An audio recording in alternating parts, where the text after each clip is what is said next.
ஆண்டவரும் அவர்களுக்கு வாழ்க்கைக்கு மிகவும் வாஞ்சியோடு கூட கடந்த ஜனவரி மாதத்திலிருந்து அழைத்துக் கொண்டிருக்கிறார். அவனும் பெரிய மனுஷனாக நானும் ஒரு சாதாரண ஊழியக்காரன். ஆனால் வாய்ப்புகள், சபைகள், ஊழியர்கள் இருக்கிற சூழ்நிலைகள். ஆனால் இந்த மாதத்துல எங்களுடைய கொடுக்கப்பட்ட சபையில 9ஆம் ஆண்டு நிறைவேறப்பட்டது 19ஆவது. இருந்தாலும் இங்க போக வேண்டும் என்று சொல்லி வாஞ்சி அறிந்த உள்ளத்திரையில போய் ஆக வேண்டும் என்று சொல்லி நேரங்களை ஒதுக்கி இந்த இடத்துல வந்திருக்கிறோம். இப்படிதான் கர்த்தருடைய ஊழியத்தை அழைக்கப்பட்ட அழைப்புக்கு நீங்கி இங்க வந்திருக்கிற ஊழியர்களும் உங்களிலும் கர்த்தர் அழைத்திருக்கிறார். கர்த்தரை நான் துதிக்கிறேன். கள்ளக்குறிச்சி பகுதியில வந்திருக்கிற எல்லா தேவ ஊழியர்களுக்காக இயேசு நாமத்தால் எனக்கு அழைத்த அந்த தேவதாசர்களுக்கு மீண்டும் நன்றி செலுத்தி அவரை வாழ்த்துகிறோம். இந்த நாளிலே நம்முடைய தலைப்பில கொடுக்கப்பட்ட எழுப்புதல் தரிசன ஊழியர்கள் என்ன இன்னைக்கு செய்தி கூப்பிட்டதை காட்டிலும் ஒடிசா கூப்பிட்டுதான் ரொம்ப இன்னும் ஊழியர்கள் நல்லா உற்சாகம் இருக்கு. ஐயா சொன்னபடி போட்டு அவ்வளவு நேரம் வசனத்தை சாட்சி அவ்வளோ 10 நிமிஷம் முட்டி போடணும்னா அது காலமெல்லாம் போயிடுச்சு. முட்டி தைர காலம் போயிடுச்சு. 2095 அதோட போயிடுச்சு. அதுக்கப்புறம் என்ன நெக்ஸரி ஊழியர்கள் தான் வந்துருச்சு.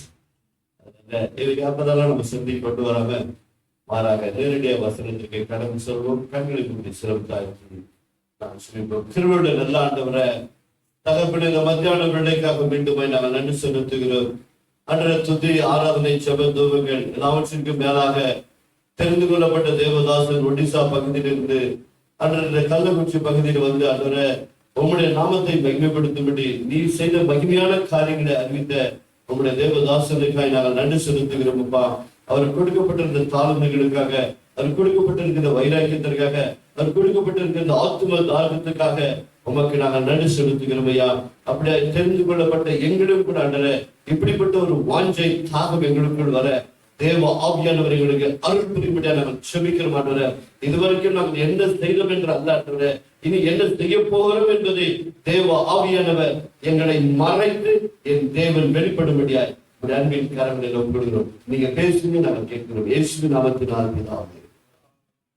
மத்தேயு 16ஆம் அதிகாரத்துல 24வது வசனத்தை நான் வாசிப்போம். இது எல்லாருக்கும் தெரிந்த ஒரு வேத பகுதி, தெரியாத ஒரு வேத பகுதி அல்ல.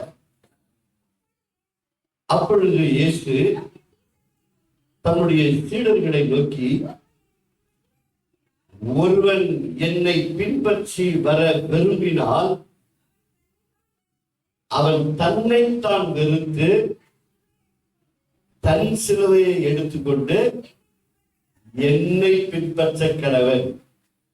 இந்த வேத சத்தியங்கள் எப்பேற்பட்ட ஒரு சூழ்நிலையில சொல்லப்பட்டது என்று சொன்னார்.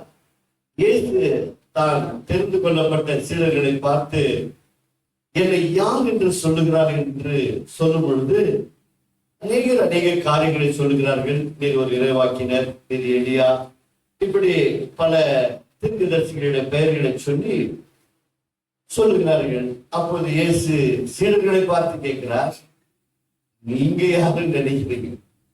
உடனே பேதுரு சொல்லுகிறார், நீ சிவனுள்ள தேவனுடைய குமாரனாகிய கிறிஸ்து என்று சொல்கிறார். உடனே அவரை தட்டி கொடுத்து, இது மாம்சமும் ரத்தமும் இது உனக்கு வெளிப்படுத்தவில்லை, மாறாக என் பிதாவே உனக்கு வெளிப்படுத்தி இருக்கிறார். அதனால் திருச்சபை ஒன்றில் கட்டுவேன். இந்த பாதாளத்தின் வாசல்கள், இந்த உலகத்தின் பாதாளமாகிய பிசாசின் காலிக்கங்கள் இதை திருச்சபை என்ன பண்ணாது, மேற்கொள்ளாது என்று சொல்லி அவரை உற்சாகப்படுத்தி அவரை தட்டி கொடுத்து விட்டு இவர் தன் அன்பா இருந்த சீடத்துல வரப்போகிற பாடுகளை குறித்து பேசுகிறார். நேரம் உற்சாகமா இருந்தாங்க, தட்டி கொடுத்தார், உற்சாகப்படுத்தினார். ஆனால் இப்போது பாடுகளை குறித்து ஐயா ஆரம்பத்தில் சொன்னபடி அவர் எதற்காக வந்தார்? தன் ஜீவனை கொடுக்க வந்தார். அப்ப ஜீவனை கொடுப்பதற்காக எப்படியெல்லாம் நடக்க போகிறது என்பதை தன் சீடத்தில் அன்பா இருந்த சீடத்தில் இவ்வளவு புரிஞ்சுக்கினாங்க. அவனை பகிர்ந்து கொள்ள சொல்லி பகிர்ந்து கொண்டால் என்ன பண்ணாருன்னா, தனியா அழைத்து கொண்டு போய் இயேசுவே கடிந்து கொண்டார். பைபிள் சொல்லுது. யாரை கடிந்து கொண்டாரா? அழைக்கப்பட்ட தேவனையே இவர் கடிந்து கொண்டார் என்று சொன்னால் யோசித்து பாருங்கள். அப்ப பாண்டுகளை பறித்து பேதுருக்கோ மற்ற சீடர்களுக்கோ விருப்பமில்லை. மாறாக போகிற இடங்களெல்லாம் அற்புதம் நடக்க வேண்டும், அதிசயங்கள் நடக்க வேண்டும். என்ன கையை நீட்டினாக அற்புதம் நடக்குது. 2 பேருக்கு 2 மீன் வச்சா 10,000 பேர் சாப்பிட்றாங்க. காற்றை பார்த்து அமைதியாக சரியாகி போகுது. அவன் வர்றா, எப்ப ஆண்டோட எனக்கு குணமா இருக்கும் சித்தமா இருந்தா குடும்பமா எடுத்தாரு போயிட்டே இருக்கிறான். என்ன இதெல்லாம் விட்டுட்டு போய் சிறுத பாடு மரணம் என்னன்னா பேசிட்டு இருக்காரு அப்படின்னு சொல்லி தனியா கூட்டிட்டு போயிட்டு என்ன சொன்னாரு? இது உங்களுக்கு தீர்க்க தரிசனம் சொல்றாரு. இதுல என்ன சொன்னாரு? தீர்க்க தரிசனமா சொல்றாரு. அப்பதான் பார்த்து சொல்றாரு, அப்பால போ அவனு சொன்ன அவனுக்குள்ள செயல்பட்ட. ஏன்னா தேவனுடைய சித்தத்தை நிறைவேற்றாதபடிக்கு அவர் இயேசு கிறிஸ்து இந்த பூமியில பிறந்த நாளிலிருந்து பல முயற்சிகள் எடுத்தார். எல்லாம் தோல்வியுற்று போய்விட்டது. இப்போது ஊழியத்தை நிறைவேற்ற போகிறார். நெருங்கிவிட்டது, காலம் நிறைவேறிவிட்டது. இந்த காலகட்டத்தில தன் சீடரிடத்துல பகிர்ந்து கொள்ளும் பொழுது பிசாசு மீண்டும் செயல்பட ஆரம்பிக்கிறார். இது உனக்கு நேரிடக்கூடாது என்று சொல்லி அப்பொழுதுதான் பேதுருக்குள் இருந்த ஆவியை கர்த்தர் கடிந்து கொண்டு அப்பாலப்போ சாத்தானே என்று சொல்லிவிட்டுதான் இங்க 24வது வசனத்திலே சொல்லுகிறார், ஒருவன் ஒரு மனிதன் தனி மனிதன் யார் ஒருவர் என்னை பின்பற்ற விரும்புகிறார்களோ, அது இங்க இருக்கிறவர்களாலும் சரி, உலகத்துல எந்த மூளை முடுக்கிற ஆன்லைன் மூலமா பார்க்கிறவர்களா இருந்தாலும் சரி, ஒருவன் என்னை பின்பற்ற விரும்பினார் தன்னை தான் வெறுக்க வேண்டும். வேறு ஒன்றும் ஆண்டவர் நம்மிடத்துல கேட்கவே இல்லை. நம்மை நாம் வெறுக்காமல் இந்த சுவிசேஷ பணியை செய்து முடிப்பது மிகவும் அரிதானது. நம்முடைய தேசத்திலே எழுப்புதல் என்ற வார்த்தை மிகவும் பிரபலமாகிவிட்டது. உண்மைதான், வரவேற்க வேண்டிய ஒரு வார்த்தை. ஆனால் இந்த எழுப்புதல் தரிசனம் வர வேண்டும் என்று சொன்னார், அதற்கு என்னவெல்லாம் தடைகள் இருக்கிறது, இதை நாம் பார்த்துக் கொள்ள வேண்டும். நம்மை தேவன் அழைத்திருக்கிறார். ஒரு காலத்திலே ஏதோ ஒரு விதத்தில் உலகத்தின்படி வாழ்ந்து கொண்டிருந்தோம். ஆனால் ஒரு காலகட்டத்திலே நம்மை தெரிந்து கொண்டார். நம்முடைய முதலாவது பாவங்களை கழுவி சுத்திகரித்தார். தேவன் யார் என்பதை நமக்கு வெளிப்படுத்தினார். எல்லாவற்றையும் செய்து முடித்த கர்த்தர் நம்மை தேவ ஊழியர்களாக பிரித்தெடுத்து மற்ற ஜனங்களிடத்திலிருந்து நம்மை பிரித்தெடுத்து இந்த கனமான ஊழியத்தை நம்முடைய கருத்துல கொடுத்து இந்த ஊழியத்தை செய் என்று நம்மை நம்பி கொடுத்திருக்கிறார். பரிசுத்த பவுல் சொல்லுகிறார், உண்மை இல்லாதவனா இருந்தும் உண்மை உள்ளவன் என்று எண்ணி இந்த ஊழியத்தை கொடுத்தார். கரகத்தை கண்டிருக்கிறேன். நான் யாரும் உண்மை இல்லைங்க, உண்மையிலே சொல்றேன், யாரும் உண்மை உள்ளவர்கள் இல்லை. ஆனால் நம்மை நம்பி கட்டின மனைவி நம்புறதில்லை, கணவன் மனைவி கணவனை நம்புறதில்லை, பெற்றோர்கள் பிள்ளைகளை நம்புறதில்லை, பிள்ளைகள் பெற்றோர்களை நம்புவதில்லை. இப்படிப்பட்ட காலத்திலே பாவிகளாய் இருந்த நம்மை நேசித்து நமக்காக ஜீவனை கொடுத்த தேவனுடைய வார்த்தை சொல்லுகிறது, உண்மை இல்லாதவர்களாய் இருந்த போதிலும் உண்மை உள்ளவர்களை என்று எண்ணி நம்மிடத்தில் இந்த மகா மேன்மையான மகத்துவமான கனமான ஊழியத்தை கொடுத்திருக்கிறார். இந்த ஊழியத்தை நிறைவேற்ற வேண்டும் என்று சொன்னால் நம்மை நாமே வெறுக்க கற்றுக்கொள்ள வேண்டும். சிலுவை என்று உடனே வேறு விதமாய் போதித்து விட்டபடியால் மக்கள் மனதிலே இவரை ஏற்றுக்கொண்டால் வாழ்நாள் முழுவதுமாக நமக்கு சிலுவை என்று போதித்து விட்டபடியால் மக்கள் மனதிலே போய் உள்ளே அது நுழைந்து அது உள்ளே தங்கிவிட்டது. உதாரணமா இன்னைக்கு பாருங்க, நம்முடைய மனதில் எப்படி தங்குகிறது என்று சொல்லுங்கள். இன்றைக்கு இந்த எழுப்புதல் தரிசன கூட்டம் எத்தனை மணிக்கு? எவ்வளவு மணி? சத்தமா பேசுங்க. நம்ம ஊழியர்கள் தானே, 2 ஊழியர்கள் தானே. எவ்வளவு மணிக்கு? இப்ப 10 மணிக்கு அடுத்த மாதம் சரியாக இந்த நாளிலே நடக்கிறது. என்ன தீர்மானம் பண்ணுங்க? எத்தனை மணி தீர்மானம் பண்ணிக்கோ? 11 மணி தீர்மானம் பண்ணிட்டீங்கல்ல. நீங்க காலையில 4 மணிக்கு எழுந்தாலும் 10 மணிக்கு நிச்சயமா வரவே. நீ உட்கார்ந்த இடத்துல தீர்மானம் பண்ணியாச்சு, நான் 11 மணிக்கு தான் வருவேன் அப்படின்னு சொல்லிட்டு அந்த வேலைகள் இந்த வேலைகளை பிள்ளை ஸ்கூல்ல ஒண்ணாங்க ஒண்ணு இதை ஒண்ணு வேலை மேல ஒண்ணும் எல்லாம் விட்டுட்டு கரெக்டா 11:30 போயிடும். ஆறாவது ஆறாவது இருக்கு. ஆறாவது யாருக்கு செலுத்தணும்? நமக்கு நாம தேவனை கனப்படுத்த போகிறோம். அப்போ உண்மையில்லாதவர்களை நம்மை நம்பி இந்த பொறுப்பை கொடுத்திருக்கிறார். நாம் விசுவாசிகளை குறித்து சில நேரங்களிலே அவர்களை கடிந்து கொள்ளுகிறோம். அவர்களை சில நேரங்களில் புண்படுத்துகிற வார்த்தைகளினால் அவர்களை புண்படுத்தி விடுகிறோம். ஆனால் நான் முதலாவது சொல்லப்பட்ட நேரத்திற்கு என் தேவ சமூகத்தில் வந்தேனா என்பதை நாம் சிந்திக்க வேண்டும். ஊழியக்காராகிய நாம் இந்த இடத்துல முதல் மனம் திரும்ப வேண்டும். எழுப்புதல் வர வேண்டும் என்று சொன்னால் முதல் தடை நேரம். பாருங்க, மத்தேயு 8ஆம் அதிகாரத்துல அப்படியே சொல்லிட்டு போறேன். அப்படியே யூடியூப்ல போறேன்.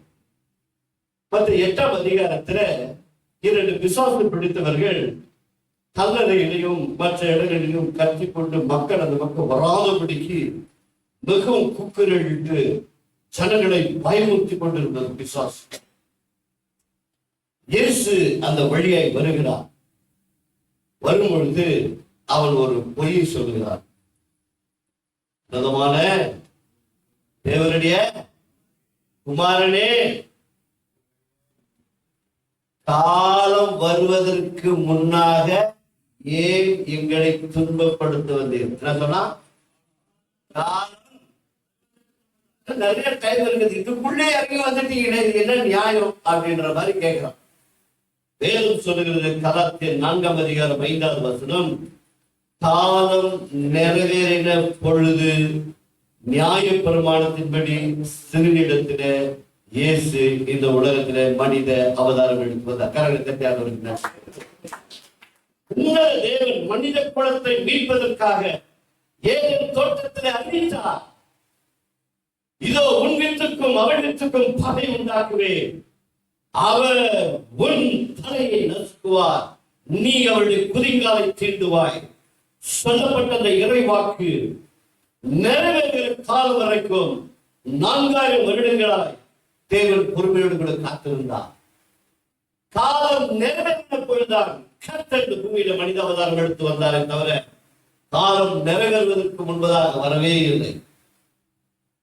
ஆனால் பிசாசு இங்கே சொல்லிக் கொண்டிருக்கிறான், காலம் நிறைவேறுவதற்கு முன்பதாக ஏன் எங்களை வேதனைப்படுத்த வந்தாய்? அப்போஸ்தலர் நடவடிக்கை எடுத்து பாருங்கள். 3ஆம் அதிகாரத்தில் 9ஆம் மணி வேளையிலே அப்போஸ்தலர்கள் தேவ ஆலயத்திற்கு ஆராதனைக்கு வந்தார்கள் என்று சொல்லி, நம்முடைய சில நேரங்களிலே ஆராதனைக்கு அல்லது ஒரு தேவ செய்தியை கொடுப்பதற்காக மற்ற சபைகளிலோ அல்லது சுவிசேஷ கூட்டத்திற்கு அழைத்தால் நாம் என்ன சொல்லுகிறோம்? நாம் பெரிய மனிதர்களாக இயேசுவோடு பெரிய மனிதர்களாகி விடுகிறோம். முதல் காலம் பெருசாகிடும். எவ்வளவு மணிக்கு ஆராதனை? 7 மணி. எத்தனை மணிக்கு ஆராதனை முடியுது? 7:30. அனௌன்ஸ்மெண்ட் எத்தனை மணிக்கு? 8 மணிக்கு. எனக்கு எப்போ செய்தி கொடுப்பீங்க? 8:15. இப்ப 8:10 வந்தா போதுமா? இப்ப இவர் என்ன போதிக்க போறாரு? மனம் திரும்ப. நான் திரும்ப ஜனங்களை பார்த்து என்ன சொல்ல போறாரு? மனம் திரும்ப. இவர் ஆராதனைக்கு வந்தாரா? வரவே. யோசிச்சு பாருங்க, நம்ம மேடை பிரச்சனை போய் பேச முடியாது. நம்மலாம் மேடையில் நேரத்தோடு முடித்து விடுகிறேன். 9 மணிக்கு சரியாக வந்தால் 1 மணிக்கு முடித்து விடுவேன். 1:30 மணிக்கு வரைக்கும் ஆகியோர் நடக்க சொன்னார், அதனால் நடக்கிறேன். மேடை போய் புரியுதுங்களா? உண்மையிலே இருக்கிற சிறு மந்தையா இருந்தாலும் சரி, ஊழியர்களா இருந்தாலும் சரி, இந்த எழுப்புதல் தரிசனம் வர வேண்டும் என்று சொன்னால் ஊழியக்காராகிய நான் மனம் திரும்ப வேண்டும்.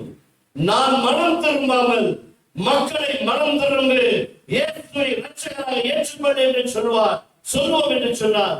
பிசாசு நின்று கொண்டு பரிகாசமாய் சிரித்துக் கொண்டிருப்பான். தேவனுடைய ராஜ்யத்தை கட்ட வந்திருக்கிற ராஜாவுடைய பிள்ளையா இருக்கிற நீ ராஜாவுடைய பிள்ளைக்குள் நடந்து கொள்ள வேண்டும். நேரத்தோடு வருவாய் என்று சொன்னார். நேரத்தோடு ஜனங்களை கட்டாயப்படுத்து. நீயே வராது இருக்கும்போது நம்முடைய விசுவாசிகளை பார்த்து நீ கட்டாயப்படுத்துவதிலே ஒரு பிரயோஜனம் இல்லை. இயேசு மன்னிப்பை பற்றி கற்றுக் கொடுத்தார் பூமியில வாழும் பொழுது. 6 வாசிங்க.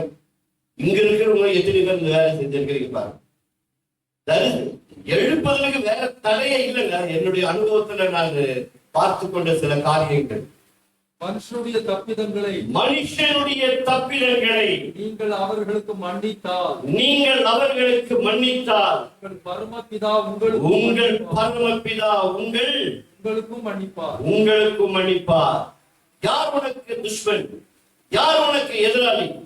யார் உனக்கு சத்ரு? யார் உனக்கு என்ன துரோகம் செய்தார்கள்? யார் உனக்கு விரோதமான காரியங்களை செய்தார்கள்? உன்னால் மன்னிக்க முடிந்ததா?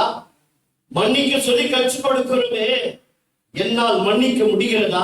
பாத்தீங்க, மனுஷனுடைய தப்பிதங்களை நீங்கள் அவர்களுக்கு மனுஷனுடைய தப்பிதங்களை அவர்களுக்கு நீங்கள் மன்னியாதிருந்தால் உங்கள் பிதா உங்கள் தப்பிதங்களை மன்னியாதிருப்பார். அன்றைக்கால பிரசங்கத்தை சொல்லி இருக்கிறோமா? இந்த வசனம் நம்ம கண்ணுக்கே தெரியாது. செய்ய சொல்லுவோம், செய்ய மாட்டோம். கரங்களை தட்டி ஆண்டவர் கையா சொல்லுவோம், செய்ய மாட்டோம். செய்யணும்னு சொல்லிதான் இவ்வளவு பிரயாசப்பட்டு கர்த்தர் இப்படிப்பட்ட ஏதோ ஒரு சில விதத்துல அவரு ஊழியர்களை கொண்டு வந்து நம்மை சீர்படுத்த கர்த்தர் புரியப்படுகிறார். நம்ம அப்படி அழித்து விட வேண்டும் என்ற விருப்பம் அல்ல. தேவனுடைய விருப்பம் அது அல்லவே அல்ல. நாம் எல்லோரும் தேவனுடைய ராஜ்யத்துக்கு வர வேண்டும், நாமும் தேவனுடைய ராஜ்யத்தை கட்ட வேண்டும் என்றுதான் விருப்பம். இரண்டாவது என்ன சொன்னாரு? மன்னிக்க கற்றுக் கொடுக்கிறார். பாருங்க, இந்த காரியத்துல அநேக வசனங்களை சகோதரர்களை இங்க வரும்போது எல்லாம் சொல்லிட்டாங்க. அந்த 18ஆம் அதிகாரத்துல நீங்க பார்க்கலாம். 2 பேர் ஒருமனப்பட்டு ஒரு இடத்துல கூடியிருக்கிறேன் சொன்னால் அங்கே நான் அவர்கள் நடுவில் இருக்கிறேன். அப்ப அவர்கள் 2 பேரும் ஒருமனப்பட்டு செபிக்கும் பொழுது அந்த ஜெபத்துல என்ன உண்டு? பதில் உண்டு என்று சொன்ன உடனே பேதுரு கேட்கிறாரு, ஐயா 2 பேர் சொன்னீங்க, நாங்க 12 பேர் இருக்கிறோம், எங்களுக்குள்ள வருமானம் இருக்குதோ இல்லையா தெரியல, அவர் அதை செஞ்சுக்கிறாரு, இவர் இது செஞ்சுக்கிறாரு, அதனால தப்பு செஞ்சா எத்தனை முறை மன்னிக்கலாம். அவர் உடனே வருமானம் இல்லைன்றது அவருக்கு ஒரு அளவுக்கு புரிஞ்சிச்சு. அப்ப எத்தனை முறை மன்னிக்கலாம்னு கேட்கிறாரு. 7 இல்லப்பா 70 முறை மன்னிக்கலாம் அப்படின்னு சொல்லிட்டு ஒரு ஓமை சொல்ல வர. 2 பேரும் கடன் பட்டான். என்ன தெரிஞ்ச வசனம் தான், ஆனா விளக்க வேற மாதிரி இருக்கு. 2 பேர் கடன் பட்டான். ஒருவன் அதிகமா கடன் பட்டான், ஒரு குறைவான் கடன் பட்டான். ஒருவன் வேறொரு இடத்தில் கடன் பட்டான், இவன் வேறொரு இடத்தில் கடன் பட்டான். அதிகமாய் கடன் பட்ட இடத்துல போய் கொஞ்சம் தாழ்வுகளை கேட்டுக் கொடுக்கிறார். ஐயா வாங்கிட்டேன், நான் கொடுக்க முடியல, கொஞ்சம் டைம் கொடுங்க, என்ன நான் திருப்பி கொடுத்தேன். நீ கொடுக்கவே வேண்டாமா? அவன் நல்ல மனுஷன், கொடுக்கவே வேண்டாம், எல்லாத்தையும் மன்னிச்சு சந்தோஷமா வாங்க ஆரம்பிச்சு. இவங்கிட்ட ஒருத்தர் 100 ரூபாய் கடன், ரொம்ப ஜாஸ்தியா 10,000 கடன் பட்டவன ஒரு எதிர்பார்ப்பு ஒரு சைன் வாங்காம அப்படியே கடனை தள்ளி அனுப்பிச்சிட்டாங்க. பொறுத்திருந்தா கேட்டுக்கலாம், கடனை திருத்துறேன்னு சொல்ல, பொறுத்திருக்கிறேன் சொன்ன. ஆனா இவன் கொஞ்சம் சின்ன காசா வாங்கியிருக்கிறான். இவன் வெளியே வந்த உடனே அந்த எதிர்த்து புடிச்சு கொடுக்கிறியா இல்லை, இவ என்ன பண்றான்னாலும் அதே பண்றான். முடியவே முடியாதுன்னு சொல்லியாச்சு. எங்க போனோமோ அங்க போய் வாங்கின காசு கொடுக்க முடியுது இல்ல, எதுக்கே வாங்க அதுக்கு தண்டனை அனுபவி. 10 நாள் ஆட்சி பண்ணாரு. என்ன ராஜா இந்த மனுஷன் இவ்வளவு மனுஷாரு, சின்ன காசு இல்லையே சொல்லி விட்டாங்க, போட்டு கொடுத்துட்டாங்க. நம்ம பாஷையில் சொன்னா கடும் கோபம் வந்துருச்சு. நீ கடைசி காசு கொடுத்த தீர்க்கிற வரைக்கும் நீயும் போய் செட்டில் ஆயிட்ட.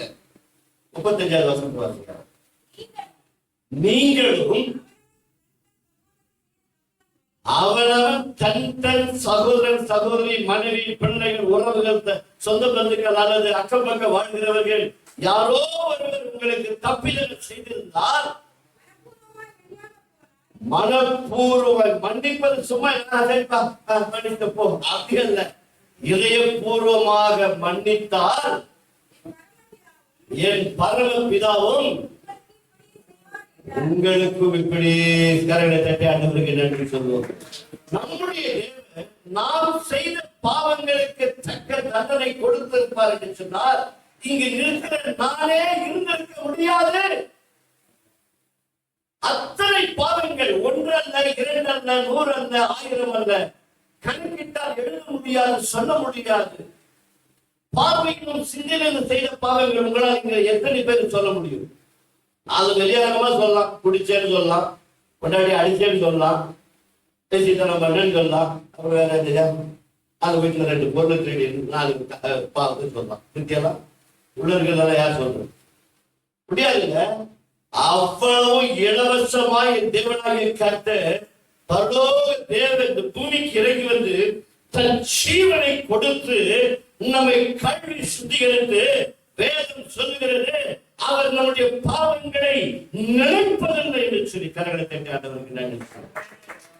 இந்த நினைப்பதில்லை, மன்னித்து விட்டால் நினைப்பதில்லை, முதுகுக்கு பின்னால் இருந்து விட்டார். ஆனால் நீ இன்னும் நினைத்துக் கொண்டு அவர்களை மன்னிக்காமல் இருக்கிறோம்.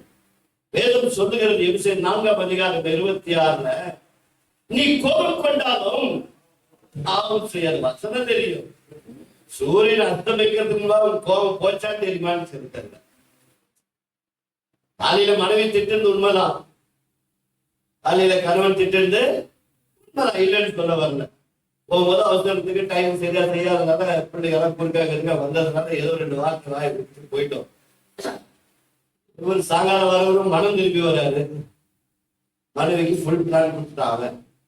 இல்ல ஒருவேளை மனைவி திட்டிருந்தா மனைவி மனம் திருப்பி இருக்கும், கணவனுக்கு அங்க வேலையை மேல போயிட்டு அவர் திட்டம் போட்டு வராது. சாயங்காலத்துக்குள்ள கோவை வச்சு கம்மியாச்சா? இல்லவே 2வது வருஷத்துல சொல்லாது. பிசாசுக்கு கோபப்பட்டது உண்மை, நியாயமான கோபப்பட்டது உண்மை, தப்பு இல்லை. நியாயமா கோபப்படுறது தப்பே இல்லை. ஆனா கோபப்பட்ட நீ எதை சிந்தித்தார்? கிறிஸ்துக்குள் இருந்த சிந்தை உனக்குள்ள இருந்ததா அல்லது எப்படிப்பட்ட சிந்தை உனக்குள்ள இருந்த நமக்குள்ள இருந்தது? யோசித்து பார்ப்போம். எழுப்புதலுக்காக ஒவ்வொரு மாதங்களும் இந்த இடத்துல மாத்திரமல்ல, தமிழ்நாட்டில் அநேக இடங்களிலே அழைக்கிறபடியா இப்படிப்பட்ட வேத சத்தியங்கள் வித்தியாச கோணத்தில் சிந்தித்து ஜெபித்து இந்த வேத சத்தியங்களை விளக்கி கொடுக்கும்போது அநேகருடைய வாழ்க்கையில இந்த காரியங்கள் தொடப்படுகின்றன. பிரசங்கிக்கிற வசனம் நம்ம தான் பிரசங்கித்திருக்கிறோம். ஆனால் இதை நாம் நம்முடைய தனிப்பட்ட வாழ்க்கையை கடைபிடித்திருக்கிறோமா? மன்னிப்பை கற்றுக் கொடுத்தவங்க, நான் மீண்டும் சொல்லுகிறேன், மன்னிப்பை கற்றுக் கொடுத்தவர் கல்வாரி சிலுவையில அவமான கோலத்துல தொங்கிக் கொண்டிருக்கிறார். ஒரு இமைப்பொழுது அவரால் சொல்ல முடியல, சொல்லிடலாம். கடும்பாவிங்களா உங்களை மீட்கிறதாலையா வந்த, அப்படியே நாசமா போயிடுவேன் அப்படின்னு ஒரு வார்த்தை தெரிஞ்சா அப்படி நாசமா போயிட்டு இருப்பான். ஆனா அங்க சொல்றாரு, இதாவே இவர்கள் என்னதென்று அறியாமல் செய்கிறார்கள். 1 நினைக்கிறார் 2:7 படிச்சுட்டாங்க. அந்த வருஷத்துல பாருங்க, அவங்க ஏன் சிலுவையில அறிஞ்சாங்கன்றது பரிசுத்த பவுல் எழுதுறாரு. பரிசுத்த பவுல் வந்து சிலுவைக்காக இல்லை, ஆனா அவர் எழுதுறாரு பாரு, பரிசுத்த ஆவியானவர் அவரை கொண்டு எழுதுறாரு. 8வது வசனம், அதை இப்பிரபஞ்சத்தின் பிரபுக்களில் ஒருவனும் அறியவில்லை, அறிந்தார்களானால் மகிமையின் கர்த்தரை அவர்கள் சிலுவையில் அறைந்திருக்க மாட்டார்களே. கரகத்தை நன்றி சொல்வோம். உண்மையிலே அவர்களுக்கு தெரியவில்லை அவர் எப்படிப்பட்ட தேவன், மகிமையான தேவன் யார் என்று அறியாமல் இருந்தார்கள். எனக்கு கேட்ட உண்மையிலே பேதுருக்கு உண்மையிலேயே தெரியாம தான் மறுதளிச்சார். எப்படின்னு கேட்க வரீங்களா? தெரிஞ்சிருந்தா நிச்சயமா அவர் மறுதளிச்சிருக்கவே மாட்டார். அவருடைய அன்பு அவருக்கு புரியல. அவர் எப்படிப்பட்ட தேவன் அவனுக்கு புரியல. ஒருத்தர் இருந்தா சொல்றாரு, தீர்க்கதரிசனம் இருக்காரு, எப்பா நீங்க ராத்திரி 3 வேலை சேவல் போட்டுனால சொன்னாரு,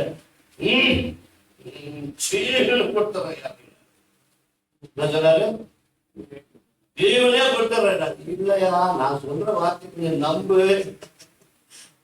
அன்பா சொன்னாரு, இல்லப்பா நீ 3 டைம் மருந்து மாசம் செயல்படுது மருந்தளிப்பேன். ஏன்னா இவங்களுக்கு இவரை பத்தி தெரியல, சரியா புரிஞ்சுக்கல.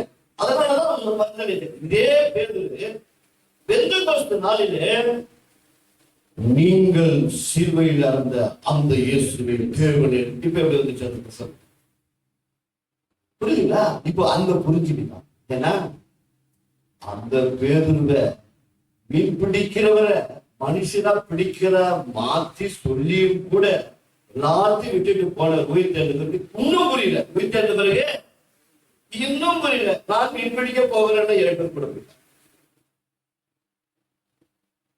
உயிர் தேர்ந்த பிறகு எல்லாம் பார்த்து முடிஞ்சுக்காங்க, எல்லாம் தேடி பார்த்து எல்லாம் வந்துட்டு நான் மீன் பிடிக்க போகிறேன் அப்படின்னு எல்லாம் பின்னாடி போயிட்டேன். வைகாரம் கட்டிச்சா கொடுக்கப்பட்ட பொறுப்பு என்ன? இதா என்ன அனுப்பினது போல நான் உங்களை அனுப்புகிறேன். அந்த ஆதியில் அவளுக்கு ஆதாம் ஊதல் மாதிரி இவங்களுக்கு ஊதி எவருடைய பாவங்களை மன்னிக்கிறோம், அவருடைய பாவங்களை மன்னிச்சிருக்க, எவருடைய பாவங்கள் மன்னிக்கப்படாது சொல்லி அதிகாரத்தை கொடுத்து அனுப்புறாரு. இவங்க மீன் பிடிக்க போயிருக்கிறார். அது கூப்பிட்டு கேட்கிறாரு, மாறுங்களா தப்பி மாறுங்களா சாப்பிடுறது இல்லை முதல்ல கப்ப போட்டு சொல்றாங்க. கொண்டு இல்லாத நான் இல்லாத போனா எப்படி கேட்கிறேன்? நான் இல்லாத போனா அப்போ விட்டார பாத்தீங்களா? அவருடைய அன்பை தான் அங்க காட்டுறாரு. அப்பா அவெல்லாம் போய் கேட்கவே இல்லையா? சரி, இப்போவாது என்னை பற்றி புரிஞ்சுக்கோ, போ ஆடத்தை தள்ளி கொண்டு போ. இவங்க போய் 153 கூழ் பிடிச்சிட்டு வர்றதுக்கு இவர் பொறிச்சு வச்சிருக்காரு. ஏன்னா ராவெல்லாம் போய் வந்தாங்க, திருப்பி இப்போ வேற போயிருக்கிறான், தலைமா வருவாங்க. இப்ப அவங்களுக்கு என்ன தேவை அவருக்கு தெரியல. படுத்த தேவன் எவ்வளவு நல்லவர் பாருங்க. நல்லவரோட ருசி பார்த்துட்டோம்னாக்கா மக்களை திட்டவே மாட்டோம், மக்களை திட்டவே மாட்டோம்.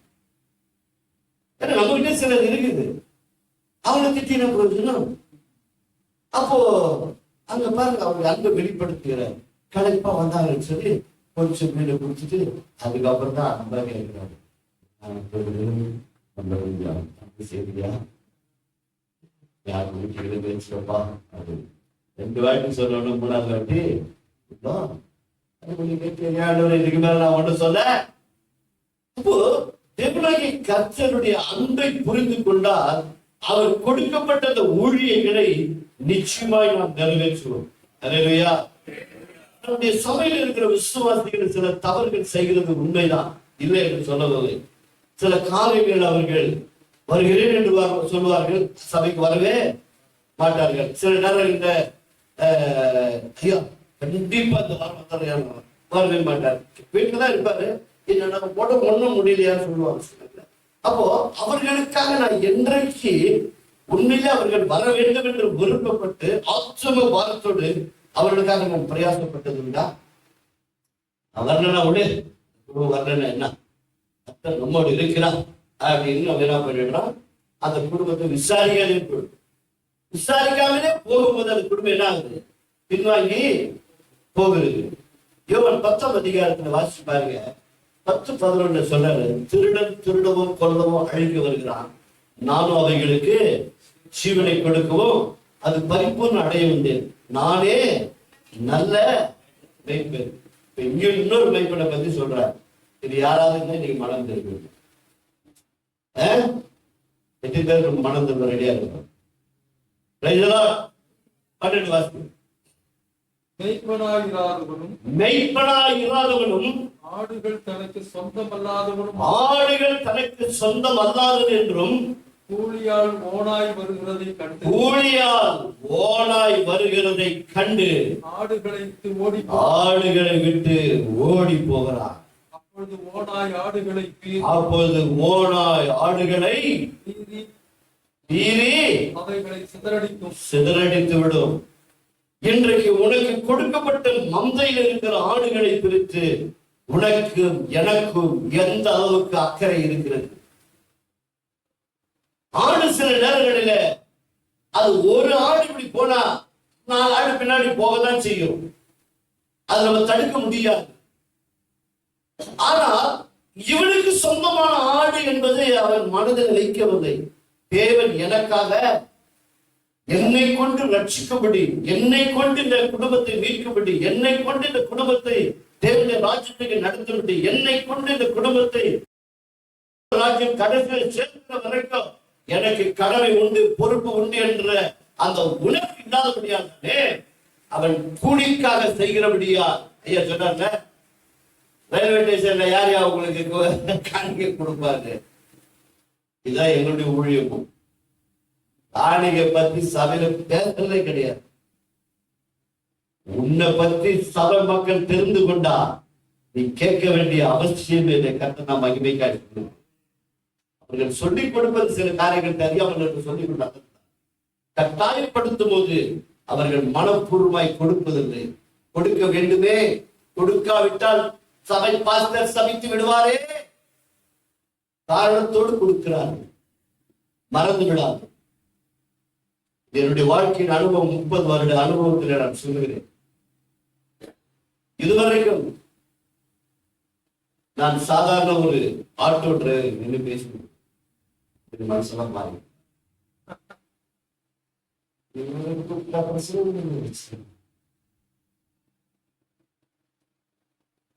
பெங்களூர் பட்டணத்துல ஒரு பள்ளிக்கூடம் இலவசமா எங்களுக்கு கொடுத்து 14 வருடங்களாய் ஆட்டோவில ஊழியத்தை கைப்பிடி சொன்னாங்க. 1 கோடி அந்த மாதிரி எங்களுக்கும் 1 கோடி மறந்து இருக்குது. இது வரைக்கும் பல லட்ச கைப்பிரதிகளை பெங்களூர் பட்டணத்துல கொடுத்து விநியோகித்து விட்டோம். இப்போது குன்னூர் பகுதி, சென்னை பகுதியெல்லாம் போயிருக்கு. அதற்காக அந்த ஊழியத்தை பற்றி சொல்லவா கர்த்தர் நான் மகிமைக்காக சொல்றேன். பள்ளிக்கூடம் சரி நடத்திக்கலாம், பிரேயர் நடத்திக்கலாம், வச்சுக்கலாம். 40 வண்டி வந்துருக்குன்னா சபை பார்க்க வேண்டிய செய்கிற ஊழியர்கள் எல்லாம் இலவசம். பைபிள் சொசைட்டில இருந்து எங்களுக்கு கைப்பிரதிகளை இலவசமாக கொடுத்து விடுகிறார். கிதியோனிலிருந்து அவர்கள் வேதாகமனை கொடுத்து விடுகிறார். இதுக்கு மேல எங்களுக்கு காசு வேணுமா? காசு வேணுமா? அவர்களே கொடுத்து விடுகிறார்கள். ஊழியத்துக்கு தேவையில்லை. மற்ற 28ஆம் அதிகாரத்தில் சொல்லப்பட்டு இருக்கிறது. இது எங்களுக்கு அப்படி எதிர்மாற ஆண்டவர் உலகம் எங்கும் புறப்பட்டு போய் எல்லா ஜாதி ஜனங்களுக்கும் சுவிசேஷத்தை அறிவிச்சு எல்லாரும் சீடராக்கி பிதாகுமார் நாமத்தினால, பிதாகுமார் பரிசுத்த நாமத்தினால நாங்க உலகம் எங்கும் போறதில்லை. உலகத்துல அமெரிக்கா இருக்கிற ஒரு நாட்டில் உட்கார்ந்து பாஸ்போர்ட் இல்லாத சுவிசேஷம் டெல்லியில இருக்கிறது வராது, குஜராத்ல இருக்கிறது வராது, ஒடிசால இருக்கிறது வராது. நாங்க அதெல்லாம் போய் ஊழியம் செய்யுது. இது அவருக்கு கொடுக்கப்பட்ட கிருபை, இது எங்களுக்கு கொடுக்கப்பட்ட கிருபை. உங்களுக்கு எப்படிப்பட்ட கிருபை கொடுத்துக்கிறாரு அப்படி ஊழியம் செய்யும். அல்லேலூயா. எழுப்புதல் வரணும் அப்படின்னு சொன்னா மனதுல சுவிசேஷ தாகம் இருக்க வேண்டும். ஒரு நாளைக்கு ஒரு நபருக்காக அறிவிக்க வேண்டும் என்ற தாகம் இருக்கணும்.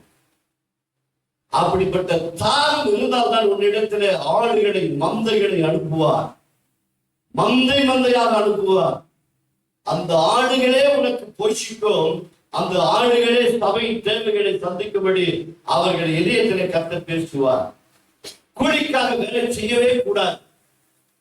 நாங்கள் எங்களுடைய குடும்ப தேவைக்காக ஆட்டோ ஓட்டி எங்கள் குடும்பத்தின் தேவைகளை சந்திக்கப்படுகிறோம். ஆட்டோவை ஓட்டிக்கொண்டே வாகனம் அந்த காலத்திலே வாடகை வண்டி ஓட்டுற காலத்தில் இருந்து இந்நாள் வரைக்கும் இன்றைக்கு சொந்த வண்டி இருக்கு, பரவாயில்ல. அப்படி இருக்கிற வேளையில கூட 2 மகன் 1 மகள் 3 பேருக்கும் ஆட்டோ ஓட்டி கடலில் திருமணம் செஞ்சு வச்சோம். கடலை தட்டி அவர்கள் நாடி சொல்றோம். 2 பையன் 1 மகன். அந்த மருமகனும் ஆட்டோ டிரைவர். இந்த வேடிக்கை கத்த நான் மகிமைக்க சொல்றேன்.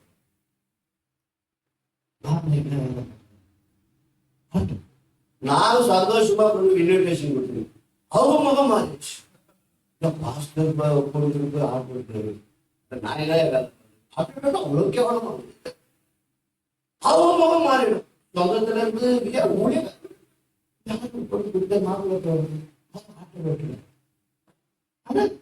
நானே இதயபூர்வமா கொடுத்துட்டு இருக்கிறேன். ஏன்னா எனக்கு 2-3 எங்க போயிட்டு பார்க்கறதுக்கு வரும்போது நான் ஏன் இதை சொல்ல வரேன்னா, எழுப்புதல் வரணும்னா இதயம் கரெக்டா இருந்தா. பெண்ணை பார்க்க வரும்பொழுது ஐயா நாங்க எதுவுமே போடுறது அப்படின்னா யாரா மன்னிச்சு எதுவுமே போடுறது இல்லையா. என் பையன் பாஸ்டர் படிச்சுட்டு இருக்கிறான், ஒரு 40க்கு 40 ஒரு சர்ச்சு கட்டி கொடுத்துருங்க ஐயா, இந்த ஊழியக்காரர்களை வேண்டாம் ஐயா சொல்லி ஒரு காசு எதிர்பார்க்காம எந்த எதிர்பார்ப்பும் இல்லாம திருமணம் செய்து கொண்டார் என்னுடைய மருமகன் லாரன்சன். இன்றைக்கு வரைக்கும் என்னோடு கூட உடன் ஊழியர்களா இருக்கிறார். அவருக்கு ஒரு பிளான்ஸ் இருக்கிறது. ஏன் சொல்ல வர அப்படின்னு சொன்னா, பல லட்சம் ரூபாய் கடன் பட்டு நம்ம திருமணம் செஞ்சாருங்க செய்து கொடுக்கிறோம். கடன் பட்டு செஞ்சிருக்கோம், தப்பு செஞ்சுட்டு பொண்ணு வீட்டுக்கு அனுப்பிச்சிருக்கோம். இன்னைக்கு பையன் பேர போல காலேஜ் போயிருக்கிறான். ஏன் சொல்ல வரேன்னா, நம்மளுடைய இதயம் சுத்தமா இருந்தா விதை விதைக்கிறவன் கதை எத்தனை பேர் பிரசவம் பண்ணியிருக்கிறது. விதை ஓமை பிரசவம் பண்ணியிருக்கல. இன்னைக்கு இந்த பிரசவத்துக்கு வித்தியாசம் மார்க் 13, மார்க் 4, மத்தேயு 13, லூக்கா 8 எல்லா 3லையும் சம்பவம். விதை விதைக்கிறவன் விதைக்க புறப்பட்டான். விதை விதைத்தான். 1, 2 பாருங்க, 3வது 4வது. சரி, இந்த பகுதியில நல்ல விவசாய ஊழியர்கள் விவசாயி நிறைய பேர் இருக்காங்க இல்லைங்களா. ஒருவேளை இதில் கூட இருக்கலாம் விவசாயிகள். நாங்க பட்டணத்துல இருக்கனால எங்களுக்கு பக்காவோட இல்லை. ஒரு விவசாயி உண்மையிலேயே விதை விதைக்கிற ஒரு விவசாயி எடுத்த உடனே நம் கண் முன்னால இருக்கிறாங்க பூமி இல்லைங்களா. இப்ப அந்த இடத்துல போய் எந்த ஒரு விவசாயம் நேரடியா விதை விதைப்பார்களா? ஏன்? நிலத்தை யார்? விவசாயி நிலத்தை முதலாவது பயன்படுத்த வேண்டும். இந்த தேவ ராஜ்யத்தின் வசனத்தை போதிக்கிற நான் இந்த நிலத்தை, இதயம் என்னும் நிலத்தை பண்படுத்த முதலாவது கற்றுக்கொள்ள வேண்டும். இந்த இதயம் பண்படுத்தாமல் நீ விதைப்பாய் என்று சொன்னால் அது வழி அருகே விழும். விதைப்பாய் என்று சொன்னால் அது பாறையிலே போய் விழும். விதைப்பாய் என்று சொன்னால் அது முட்களிலே போய் விழுந்துவிடும். 3 உபயோகமற்றதாக. இதயத்தை பண்படுத்தி, இதயத்தை சீர்படுத்தி, இதயத்தை சுத்தப்படுத்தி நீ இப்போது விதைச்சிப்பார். உன் இதயத்திலிருந்து போகிற வசனம் அவருடைய மனக்கண்களை திறந்துவிடும். அல்லேலூயா. இதயத்தில் சுத்தமுள்ளவன் பாக்கியவான். அவன் தான் தேவனை தரிசிக்க முடியும். தேவனுடைய வசனம் இதயத்திலே நிரம்பி இருக்க வேண்டும் என்று சொன்னால் அந்த வசனம் கிரிகளை செய்ய வேண்டும். அப்போஸ்தலனாகிய பவுல் சபையை துன்பப்படுத்தி நாசப்படுத்த வேண்டும் என்று நினைத்தவன் ஒரு முறை கடலோரத்திலே அவன் பிரசங்கம் செய்து கொண்டிருக்கிறான். எடுத்தவர்கள் வாசிகள் 16, 13 வசனம். அவன் பிரசங்கித்துக் கொண்டிருக்கும் பொழுதே லிதியாளுடைய இதயத்தை கர்த்தர் திறந்தார் என்று வேதம் சொல்லுகிறது. இன்று நீ பிரசங்கிக்கும் பொழுது இதயம் குத்தப்பட்டு சபை விட்டு வெளியே போகிறார்களா, அந்த இதயத்தை கர்த்தர் திறக்கிறார்? சிந்தித்து பாருங்கள்.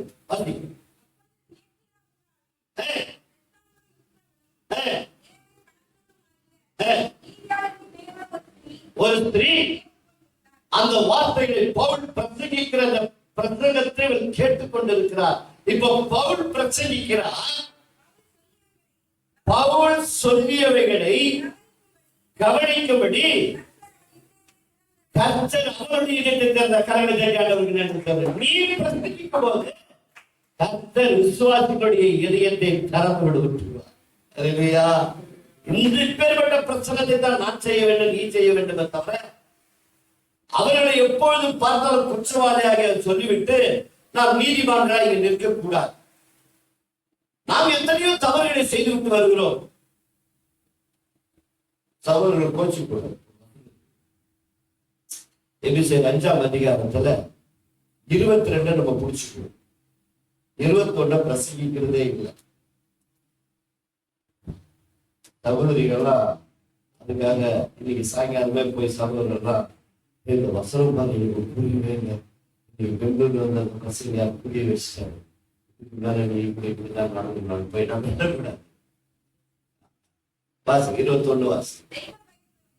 தெய்வ பயத்தோடு கூட ஒருவருக்கு ஒருவர் கீழ்ப்படிந்திருங்கள்.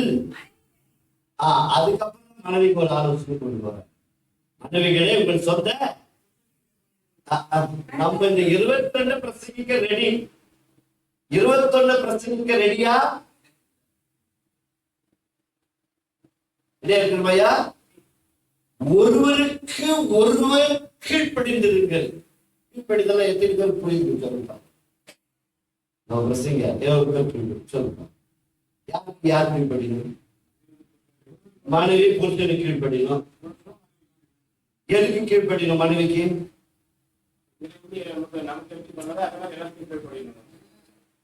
இல்லாத விஷயம் வேறு.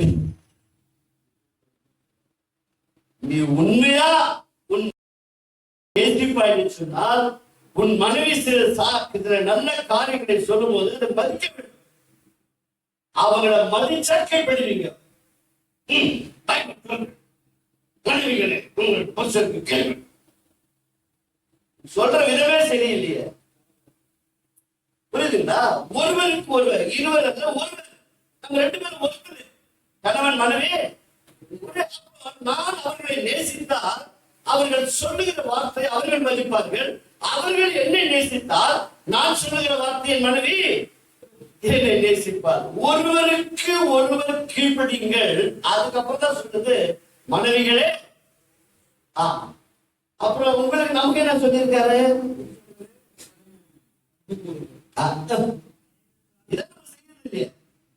ஆர்வப்படுறதுனால இந்த பாஸ்டர்மாருக்கு ஒன்னும் தெரியாது. பிசாசியா அவன் தலையில வந்து விடுஞ்சிருச்சியா? பிசாசு என் தலையில கட்டிட்டு நான் படுற பாடு இல்லையா, ஊழியத்தை செய்யவே விட மாட்டேன். பாவம் பிசாசு கூட வாழ்க்கை நடத்திக்கிறாங்க. புரியுதுங்களா? நான் இறங்கும் போது கூப்பிட்டு சொல்லுவேன், இவ்வளோ வசனம் என் வாகனத்தில் இருக்குது, இந்த வசனத்தை பார்க்கும்போது கூட வாயை கொஞ்சம் மூடின்னு பேசக்கூடாதா? நீ சொன்னதெல்லாம் நான் காதலை போட்டுக்கினே கேட்டு வந்துட்டேனையா? உன் மனைவி பிசாசா? நீ பேசுதான் நான் தான் கேட்டு வந்துட்டேன். உன் மனைவி நேசிந்தான் வேதம் சொல்லுது. நீ பிசாசுன்னு பக்கத்துக்கு ஆள் சொல்ல இந்த பிரசங்க என்ன பண்றாரு கேட்டு வந்துட்டு ஒரு நாள் நடந்த சம்பவம் சொல்றேன் பாருங்க. அவர் மனைவி எப்போது பார்த்தாலும் முள்ளா இருக்குதுங்க. அவர் பாவம் கைப்பிரிதி ஊழியம் பண்றாரு. செய்யாத முதல் வீட்டை பாருன்னு சொல்லி அவங்க மனைவி சொல்லி பேரெல்லாம் சொல்லி பிரசங்க மேடையில சொல்லிட்டாரு. அந்த குடும்பம் எப்படி இருக்கு? மனைவி பற்றி ஒரு பிரசங்க நான் சொல்லிட்டுக்கிறேன், நான் பின்னிட்டு என் மனைவி தப்பா யார்கிட்டையும் பேசிக்கிறேன். அந்த பிரச்சனையா இங்க வந்து கிறிஸ்டி பிரதர் ஒய்ஃபு ரொம்ப மோசமா அப்படின்னு பிரசவம் பண்ணி நான் சொல்லிட்டாருன்னு வைக்கிறேன். இப்ப என் மனைவி காதல கேட்டா என்ன நடக்கும் பாரு? என் வீட்டுக்காரன் ஊரெல்லாம் போய் சொல்லியிருக்கிறான் என்னை பத்தி. இவரே மனம் திரும்பல என்ன பண்ணுகிறாரு? அந்தரங்கத்தை வச்சுக்கணும். உண்மையை நேசிச்சு என்ன பண்ண கற்றுக்கொள்ள வேண்டும், சீர்படுத்திக் கொள்ள கற்றுக்கொள்ள வேண்டும். அப்போ இப்படிதான் ஒவ்வொரு காரியத்திலையும் நாம் தடைகளா இருக்கிறோம். பாருங்க, இஸ்ரேல் மக்கள் எகிப்தின் அடிமைத்தனத்துக்கு கர்த்தர் விடுதலையாக்கி கொண்டு வந்தார் இல்லைங்களா? கொண்டு வரும்போது நிறைய சேவை பண்றாங்க. யார் சேவை பண்றது? இஸ்ரேல் மக்கள். அந்த மக்கள் கிட்ட இருக்கிற விசுவாசத்தை பத்தி எதையாவது பேசியிருக்கிறோம்னா, அந்த மக்கள்கிட்ட விசுவாசம் இருந்துச்சா இல்லையா சொல்லுங்க ஃபர்ஸ்ட் பாருங்க. வெறும் செஞ்ச சேட்டிங்களை பத்தி பேசணும். யோசுவா 7 நாள் பேசாதையாமா இருந்தாங்களா இல்லையா? இருந்தாங்களா இல்லையா? நல்ல ஜனங்க தானே. சில குறைகள் இருந்தது உண்மைதான், பயந்தாங்க உண்மைதான். எகிப்தின் அடிமைத்தனத்துல இருக்கும்போது வெளியே கூட்டு வரும்போது கடைசி ஒரு வயது ஆட்டுக்குட்டி பலி செலுத்தணும்னா எவ்வளவு அலைஞ்சி திரிஞ்சு ஒரு வயசு ஆட்டுக்குட்டி தேடி இருப்பான் ஒரு யோசிப்பார். அது என்னையாவது பிரசங்கிச்சிருக்கிறோமா? அந்த ஒரு வயசு ஆட்டுக்குட்டியை தேடி கண்டுபிடிச்சு ஒழுங்கா பலி செலுத்தி உள்ள இருந்ததுனாலதான் ஒரு குடும்பத்துல ஒரு மரணம் கூட நேரிடல இல்லடா. சில நல்ல விஷயங்களை எடுத்து சொல்ல கற்றுக்கொள்ள வேண்டும். அவங்க கிட்ட நல்ல குவாலிட்டி எடுத்து சொல்லும் போது விசுவாசியானாலும் சரி, மனைவியானாலும் சரி, கணவனானாலும் சரி, பிள்ளைகளாலும் சரி தட்டி கொடு. நான் நேரம் பண்றதுல எங்க வீட்டுல பெய்யாம அதை பத்தி கவலைப்படுறேன். பெய்யாம பார்த்து ஆக முடியும். யோசிக்கலாம், இந்த அப்பா நல்லா பொங்கல் நம்ம என்ன பண்றோம்? இந்த புள்ளியப்பா, இந்த புள்ளியப்பா, உனக்கு நாங்க இவ்வளவு கஷ்டப்பட்டு நான் ஜெபம் பண்ணேன், இவ்வளவு கஷ்டப்பட்டு நான் அங்க போய் அங்க காணிக்க வேணும், நீங்க காணிக்க வந்து பீஸ் காட்டினேன், நீ பார்த்தா படிக்காம நினைக்கிறேன் அப்படின்னு போய் அவன் தட்டி விட்டுறான். அவன் பார்க்கறான் படிக்கிறதுக்கு. நான் பைபிள் காலேஜ் போகும்போது 40 வயசு. அந்த 40 வயசுல பைபிள் காலேஜ் போகும்போது வீட்டுல அர்ப்பணிச்ச பிள்ளைகளை பைபிள் காலேஜ் படிக்க வச்சு 35 பேர் வடிகட்டி 7 தான் ஆர்டினேஷனே நின்றுச்சு. நல்லா ஓடி போச்சு. எனக்கு முடியல. அந்த 7லயும் வடிகட்டி இப்ப 2 தான் ஓடிய மாட்டேங்குது. ஒண்ணு கரூர்ல, ஒண்ணு பெங்களூர்ல. அப்ப அழகு எதுக்கு, நேரங்கள் எதுக்கு, காலங்கள் எதுக்கு, இவ்வளவு செலவு செஞ்சு வீணாய் போவதற்காகவா? இல்லவே இல்லை. நமக்கெல்லாம் சில நேரங்களில இந்த மார்த்தால் போய் ஆயிடும். இந்த எழுப்புதலுக்காக தடைகளை சொல்லிட்டு வரேன். கொஞ்சம் சிந்திச்சு வீட்டுல இந்த வசனங்கள் எல்லாம் வாசிச்சு கொஞ்சம் தியானிச்சு பாருங்க. மார்த்தால் ஆண்டவரை ஏற்றுக்கொண்டாரா, மரியாள் ஆண்டவரை ஏற்றுக்கொண்டார்களா? யார் ஏற்றுக்கொண்டது? மார்த்தால் தான் ஃபர்ஸ்ட் ஏற்றுக்கொண்டது. மார்த்தாள் வீட்டுக்கு இயேசுவே அந்த போகிற வழியில அப்படி வந்துட்டு போயிட்டான்னு வந்தார். அந்த அம்மாவுக்கு உற்சாகம் என்ன பண்ண முடியல. தாங்க இயேசுவே என் வீட்டுக்கு வந்துருக்காரு, இவருக்கு எதையாவது செய்யணும், எதையாவது பண்ணி அவர் சந்தோஷப்படணும். ஒரே படப்படப்பு. எங்க அம்மா மரியா மாறினா சரிட்டு அவர் பாதத்துக்கு என்ன சொல்றாங்க, அவர் சரிட்டு அவன் டென்ஷன் ஆயிடுச்சு.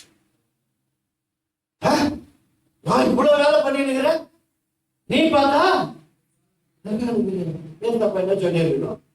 அம்மா மாட்டாங்க, இவ்வளவு படப்படப்படப்பட நான் வந்துக்கிறது செஞ்சிருக்கேன் அப்படியே சொல்லாரு. பார்த்தாலே காரியங்களை குறித்து கவலைப்பட்டு தரிசனம் நமக்கு எழுப்புதல் வரணுன்ற கவலை இருக்குது. மரியாதை போல தேவ சமூகத்தில் அமர்ந்தோமா? அதுதான் முக்கியம். எழுப்புதல் வர வேண்டும் என்று விரும்புகிறோம், தரிசனம் இருக்கிறது.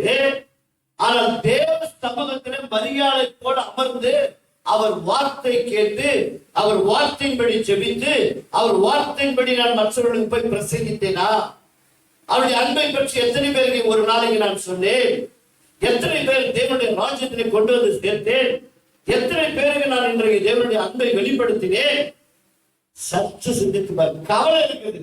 தேவனுக்காக நான் தேவனுடைய ராஜ்யத்தை கட்ட வேண்டும், சபை நிரப்பப்பட வேண்டும், எழுப்புதல் வந்துவிட வேண்டும், தன்னை பற்றி முழுவதுமாக என்ன மனது நல்லது, என்ன நல்லது. அதற்காக எத்தனை மணி நேரம் தேவ சமூகத்திலே நாம் காத்திருந்தோம். மனுஷனா இந்த உலகத்துல வந்தாருங்க. தலைப்பு இருந்தது, பசி இருந்தது, தாகம் இருந்தது, நம்மை போல அவருக்கு கோபமும் இருந்தது. கோபம் இருந்துச்சா இல்லைங்களா? தாட்டி பின்னாரா இல்லைங்களா? எல்லாம் இருந்தது. அப்படிப்பட்ட தேவன் பகலெல்லாம் பிரசங்கிச்சுட்டு ராவெல்லாம் ஜெபித்தார். போறதுக்கு முன்னாடி ஜெபிச்சார். ஊழியத்தை ஆரம்பிக்கிறதுக்கு முன்பாக 40 நாள் உபவாசம் இருந்தார். அவர் ஜெபிக்கலீங்களா? ஏன் அன்றைக்கு இருந்து ஆதி திருச்செழுந்த எழுப்புதல் இன்றைக்கு இல்லை? இன்றைக்கு வர வேண்டும் என்று சொன்னால் ஐயா சொன்னார் இல்லைங்களா? ஒரிசா நம்ம ஆதி அப்போஸ்தலர்கள் போய் ஜெயில போய் அவங்களுக்கெல்லாம் மியூசிக் பாக்ஸ் எல்லாம் இல்லை. அவங்களுக்கு மியூசிக் எல்லாம் அவங்க போட்டுக்கிற சகடி தான். ஜங் ஜங் ஜங் ஜங் ஜங்னு ஆச்சு. அவங்க பாட்டு துணி நம்மள என்ன சொல்லியிருப்போம், ஐயா சொல்லியா அவரு அப்படின்னு சொல்லி சாப்பிட்டு கொஞ்சம் விஜய் ரொம்ப கஷ்டமாகலையா சொல்லி அடிச்சிருப்போம். அவங்க யார்கிட்டயும் சொல்லியாரு இல்லை, கர்த்தர்கிட்ட சொன்னாங்க. சங்கிலி தானா கட்டும். இது ஒண்ணும் மேட்சிக்கல் இல்லைங்க. அவங்க கர்த்தர் கொண்டு வந்த நோக்கம் என்ன தெரியுங்களா உங்களுக்கு? லிபியாவுடைய இதயத்தை திறந்தாரு இல்லையா? கொஞ்சம் முன்னாடி பண்ணா அங்க ஒரு பெரிய சொல்ற மாதிரி அது டெய்லி உங்களை என்கரேஜ் பண்ணிருச்சு. என்கரேஜ் பண்ற ஆவி இங்கே இருக்கு, டிஸ்கரேஜ் பண்ற ஆவி ஒரே ஓட்டு ஓடி போச்சு. இருக்கிறவங்க பொலவெல்லாம் கேட்டு போச்சு. இன்னமா நம்ம இருந்தாலும் பொலவெல்லாம் கேட்டு போச்சு. தமிழ் பாஷை புரியுதுங்களா? நான் பெங்களூர் பாஷையில பேசுறேன், சந்தோஷம் பேசுறேன். இந்த அம்மா இவரு இந்த ஐயா அந்த அம்மா நம்பி இருந்த ஆளுங்க பொலவெல்லாம் கெட்டு போச்சு. பொறாமையில கொண்டு போய் என்ன பண்ணிடுறாங்க? ஜெயில போடுறாங்க. விசாரணை ஒரு திட்டம் போட்டா தேவ ஒரு திட்டம் வச்சுக்கிறாங்க. அங்க போனாங்க அவன் பாட்டு பாடி எல்லாம் பாடி எல்லாம் கிளப்பிடுறாங்க. எல்லாம் ஜெயில் கீழெல்லாம் கட்டுவோம். அவன் போய் தண்ணி தற்கொலை பண்ணிக்க ஓடுறான். எப்ப நாளைக்கு நம்ம டியூட்டி போட்டோம்னா நம்ம டியூட்டி முடிச்சுக்கலாம் அப்படின்னு. ஒரு சொன்னா எங்கேயே போடாது, ஒன்றும் பண்ணியாது. நாங்க அந்த மாதிரி ஆளுங்க ஓடுறாங்க. நாங்க இல்லையா? நாங்க இங்கதான் இருக்கோம், ஒன்றும் பண்ணிக்காது. அவன் சிந்திக்க ஆரம்பிக்கிறான். அந்த வேலை வந்து சொல்லுவான், பாட்டு பாடும்போது அவன் கேட்டுக் கொண்டு இருந்தார். அப்போ பாருங்க, இதான் இந்த எழுப்புதல் வரலாம் இதான் இருக்கணும். அப்ப எப்படிப்பட்ட துன்பங்கள் துயரங்கள் இருந்தாலும் கூட நாம் எப்பொழுதும் தேவ சமூகத்துல காத்திருக்கிறவர்களாய் முதல் கற்றுக்க. ஊழியம் ஊழியம் ஊழியம் ஓடக்கூடாது, ஊழியம் செய்ய வேண்டும். அந்த ஊழியம் நிறைவேற்ற வேண்டும் என்று சொன்னால் தேவ சமூகத்துல நல்ல பங்காய் மரியாதை போல எடுப்படாத நல்ல பங்காய் இருக்க வேண்டும். உன்னை என்ன எதுக்கு தெரிஞ்சுக்கிட்டா தெரியுங்களா? 3ஆம் அதிகாரம் 13ஆம் நாள் படிங்க. உன்னையை என்னை எதுக்கு தெரிஞ்சுக்கிட்ட?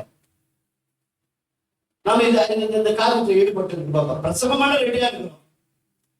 பிரசவம் கொடுத்தா 2 இல்ல 3 மணி நேரம் கூட பிரசவம் பண்ண ரெடியா இருக்கிறோம். அவரோடு கூட ரெடியா இருக்கிறோமா? அது ரொம்ப முக்கியம். படிங்க. அப்படி 12 பேரை தெரிந்து கொண்டு அவர்கள் தம்மோடு கூட இருக்கவும் பிரசங்கம் பண்ணும்படியாகவும் நாம் அவர்களை அனுப்புவோம். வியாதிகளை குணமாக்கி பிரசாசுகளை துரத்தும்படிக்கு அவர்கள் அதிகாரம் உள்ளவர்களாக இருக்கவும் அவர்களை ஏற்படுத்த கரங்களை தட்டி ஆண்டவருக்கு நன்றி சொல்லுவோம். அவர்கள் தமக்கு சித்தமானவர்கள் எவ்வளவு பேர் பிரசங்கம் கேட்கிறாங்க. ஆனா அவைகள் மத்தியில் தமக்கென்று ஒரு 12 பேரை தெரிந்து கொண்டு தன்னோடு கூட இருக்கும்படி தெரிந்து கொண்டார். தன்னோடு இருந்தாலும் பிரசவம் போகும்போது மனம் திரும்புவார்கள். நான் தேவனோடு இருப்பதில்லை. எப்படி 4 வருஷம் தெரியும், இங்க ஒரு வருஷம் அங்க ஒரு வருஷம் அங்க ஒரு வருஷம் இங்க ஒரு வருஷம் தெரியும். அடுத்த ஞாயிற்றுக்கிழமை பிரசங்கிட்டு இருப்போம். 6 நாள் என்ன பண்ணும்? ஆத்மாவே சொல்லுமா? அதுவும் இல்லை. வீட்டு வேலையே தெரியாம இருந்துச்சு, என் சொந்த வேலையே சரியா போயிடுச்சு. 7ஆவது நாள் ஆலயத்துக்கு வந்தோம்னா போட்டு ஜனல கடி கடி கடிச்சு தள்ளிடுறது. ஒரு பக்கம் போட்டா ஒரு ஆசீர்வாதம், போடலன்னா ஒரு சாபம். இதுவல்ல, அவரோடு கூட இந்த ஒரு வாரம், அடுத்த வாரம் ஞாயிற்றுக்கிழமை பிரசவம் சொன்னா இந்த வாரமே ஆயிரத்து அவரோடு கூட இணைஞ்சிடணும். அடுத்த வாரம் அதோட இந்த பிள்ளைகளுக்கு என்ன கொடுக்கணும், என்ன உணவு கொடுக்கணும், எப்பேற்பட்ட உணவு கொடுக்கணும், எப்பேற்பட்ட உணவு கொடுத்தா இவங்களுக்கு புஷ்டி ஆவாங்க, எப்படிப்பட்ட ஆகாரத்தை கொடுத்தா அவங்க நல்லா வளருவாங்க, ஆவிக்குரிய ஜீவத்தில் எப்படி வளருவாங்க, அவங்க பரிசுத்தத்தில் எப்படி வாழ்வாங்க, அவங்க பாவத்தை விட்டு எப்படி வாழ்வாங்க. இப்படி சிந்திக்க நாம் கற்றுக்கொள்ளும் பொழுது தேவனுடைய ஆவியானவர் நம்ம இயக்கி பயன்படுத்துவோம்.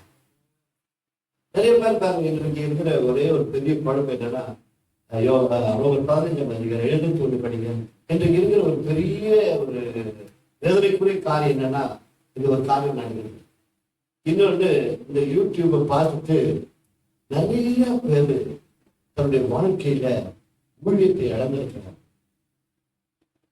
அவங்களுக்கு ஆத்ம பாருங்க, நீங்க குறை சொல்லி போடுறாங்க யூடியூப் பாக்குறீங்களா, நீங்க பாத்தீங்கன்னா நீங்களும் குறை உள்ளவரை மாறிடுவீங்க. அவங்களுக்கு பாருங்க, யாரோ ஒருத்தர் பிரசவம் பண்ணிருக்காங்க, ஏதோ ஏசுதான் சொல்றாங்க, குறை இருக்கட்டும், குறை இல்லாத மனுஷன் இல்லை, பிரசங்கிக்கிறாங்கல்ல, அதுலேதான் ஒரு பாயிண்ட பிடிச்சி அத்தனை யூடியூப்ல போட்டு இருக்கிற விசுவாசி அந்த பாஸ்டர் மேல, அந்த ஊழியக்கார மேல வச்சிருக்கிற மதிப்பையே இழக்க செய்து படிக்கிறோம். 5:15-21 நான் மற்றவர்களுடைய அஸ்திபாரத்தின் மேல் கட்டப்படாத, நான் அடுத்தவர்களுடைய அஸ்திபாரத்தின் மேல் கட்டாதபடிக்கு கிறிஸ்துவுடைய நாமம் சொல்லப்பட்டிராத, கிறிஸ்துவுடைய நாமம் சொல்லப்பட்டில்லாத இடத்திற்கு போய் விசேஷத்தை அறிவிக்கும்படி நாடுகிறேன். அல்லேலூயா. இந்த எண்ணம் நமக்குள்ள வரணுங்க. ஆட்டோ ஊழியத்துல வெறும் கிறிஸ்தவர்கள் வருவதில்லை. பல ஜாதி ஜனங்கள், பல நாடுகளிலிருந்து, பல ஊர்களிலிருந்து, பல கிராமங்களுக்கு நம்ம போயிருக்க முடியாது. ஆனா ஒரு சில வார்த்தைகளை படிச்சிருப்பாங்க. அப்படிப்பட்ட ஜனங்கள் வாகனத்துல வரும் பொழுது இது என்ன என்று கேட்கும் பொழுது அவர்களுக்கு சுவிசேஷம் அறிவிக்கப்படுகிறது. தேவனுடைய அன்பை பற்றி முதலாவது சொல்லிக் கொள்ள வேண்டும். நான் ஆரம்ப காலத்துல நாங்கெல்லாம் பாரம்பரிய சமயத்துக்கு வெளியே வந்தவர்கள். உள்ள வந்தவன அந்த 2 போட்டோ பார்த்த உடனே பாருங்க, நம்ம ஐயா பாருங்க உடனே ஆவித அனலாயிடும். இது எடுக்கலனாக நீங்க ரட்சிக்கப்படவே முடியாது. நாளைக்கு உங்களை உள்ள கூடுவாங்களா? அதை நீ பார்க்கவே பார்க்க. எப்படி வளர்த்துருந்தா, எப்படி சிருஷ்டித்தான், எப்படி மனுஷனுக்கு தோட்டத்தை ஸ்பெஷலா உண்டாக்கி கொடுத்தான், எங்க புரிஞ்சுக்கோ தப்பு செஞ்சுதான். அப்ப கூட அவன் கேட்கல, பின்னாடியே போய்கிட்டு இருந்தான். ஒரு 3 கேள்வி கேட்டு நான் முடிச்சிருக்கேன். அவ்வளவு பேருக்கு தெரியுதுப்பா. காயனுடைய ஜபம் எத்தனை பேர் பிரசவம் பண்ணியிருக்கு? காயன் அவன் ஜபம் பண்ணது யாராவது பிரசவம் பண்ணிருக்கிறீங்களா? காணிக்க வேற, ஜபம் வேற. காணிக்க தப்பா நடந்ததுனால அவனுக்கு ஒரு தண்டனை கொடுக்குற. தண்டனை கொடுக்கும் போது அவன் ஒரு விண்ணப்பம் பண்றான். ஐயா, நீ இட்ட தண்டனை என்னால தாக்க முடியாது. ஏற்கனவே எங்க அப்பா வெளியே தோண்டி போட்டு அவன் பண்ற பாடு என்னால தாங்க முடியல. இந்த பாடு அதை விட அதிகமா இருக்கிறதுக்கு சொல்லி அவன் ஜெபம் பண்றான். அவ்வளவு பெரிய கொலைக்காரனுக்கே ஒரு கிருபை கொடுக்குறாரு. தரவுல தட்டி ஆண்டவருக்கு நன்றி. அப்படிப்பட்ட ஒரு கொலைக்காரனுக்கு ஒரு கிருபை கொடுக்குறாங்க. சரி போயா, போய் படிச்சு உன்னை யாரும் கொள்ளாதபடிக்கு உனக்கு ஒரு அடையாளத்தை கொடுக்குறேன். சரி, அதே ஏன் காணிக்கை ஏற்றுக்கலன்னு எத்தனை பேருக்கு தெரியும்? காஞ்சி பண்டைய கொடுத்தாங்க. நம்ம பிரச்சனையா போய் கூட்டிக்கிறாங்க. அவன் காஞ்சி பண்ற கொடுத்தா அத்தா ஏத்துக்கல, அவன் கொழுத்து போன ஆட்டம் கொடுத்தா அத்தா அவரு ஏத்துக்கிறாரு. எத்தனை பேருக்கு காயம் கொடுத்த காணிக்கை ஏன் ஏத்துக்கலன்னு தெரியும்?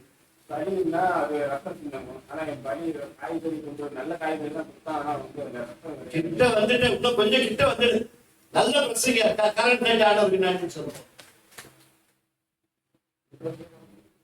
கரெக்டா சொன்னாரு. இன்னும் கொஞ்சம் கிட்ட வந்தீங்கன்னா அப்படி வந்துடலாம். அதுக்குதான் தேவனோடு கூட உங்களை எதுக்காக தெரிஞ்சுக்கிட்ட, என்னோடு கூட இருக்கும்படிக்கு. அப்ப டெய்லி என்ன பண்ணணும்? அவருடைய வார்த்தையை படிக்க கற்றுக்கொள்ளணும். அப்போ வேதம் சொல்லுகிறது, ஏசாயா 34:16, வேதத்தை தேடி வாசியுங்கள், ஒன்றும் ஜோடிப்பு இல்லாமல் இருக்காது. எல்லாம் ஜோடி. நம்மள எப்படி ஜோடி அதுவும் ஜோடியா இருக்குது. அது கூட சிங்களா இல்லை, அதுவும் ஜோடியா இருக்குது. தேடி வாசிக்கணும். எப்படி? இதயத்துல எப்படி இருக்கணும்? வேதத்தின் மேல இரவும் பகலும் அதனால ஒரு வாஞ்சை இருக்கணும். அப்படி வாசிப்பாரு.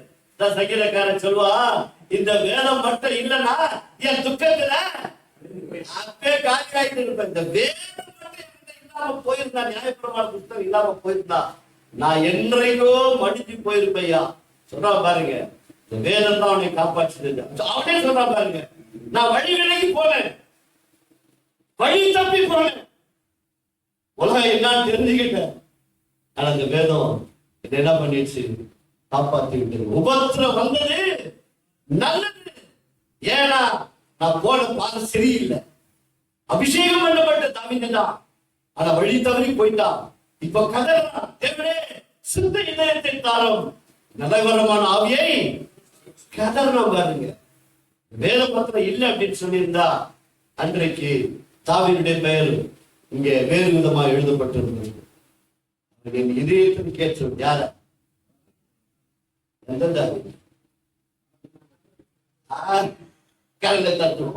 மகன் நிறுவன தாவீதுதான் எனக்கே செய்து கேட்டுட்டாரு.